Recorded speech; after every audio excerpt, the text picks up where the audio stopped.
जी हाँ दोस्तों, तैयार हो जाइए क्योंकि अपने पावर स्टार पवन सिंह अपना एक और बवाल गाना लेकर आ रहे हैं जिसके बोल हैं छील दे बुकार।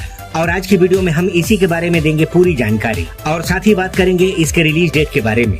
तो वीडियो काफी इंटरेस्टिंग होने वाली है, इसलिए वीडियो को लास्ट तक जरूर देखिएगा। अगर आप भी हैं पावर स्टार पवन सिंह के डाई हार्ट फैन तो चलिए शुरुआत करते हैं। जी हाँ दोस्तों, जैसा कि आप स्क्रीन पर देख पा रहे होंगे, अपने पावर स्टार पवन सिंह के नए गाने का धमाकेदार पोस्टर आउट हुआ है और इस गाने का टाइटल है छील दे बुकार, जो काफी जबरदस्त गाना होने वाला है। और आपको बता दें कि इस गाने में अपने पावर स्टार पवन सिंह के साथ दिखाई देंगी प्रिया रघुवंशी और ये गाना काफी कमाल का होने वाला है, जिसे गाए हैं पावर स्टार पवन सिंह और खुशी कक्कड़ ने। गाने में संगीत होने वाला है प्रियांशु सिंह का और गाने के बोल लिखे हैं आशुतोष तिवारी और निक्की निहाल जी ने। जी हाँ दोस्तों, चलिए अब बात कर लेते हैं इसके रिलीज के बारे में। तो अपने पावर स्टार पवन सिंह का धमाकेदार गाना छील दे बुकार हो सकता है 22 या 23 तारीख को आप सभी को सुनने को मिल जाए। अब चलिए आप सभी को बता दें कि पावर स्टार पवन सिंह का जो लगन गाना आया है एक पीस माल, ये गाना पहुंच गया है ट्रेंडिंग में और गाने पर 20 लाख के करीब व्यूज है। इसके साथ ही सड़िया ए जान, इस पर भी 4 मिलियन से ज्यादा व्यूज पार हो चुका है और ये भी गाना 9 नंबर ट्रेंडिंग में बना हुआ है। और इसके साथ ही उनका एक और गाना आया था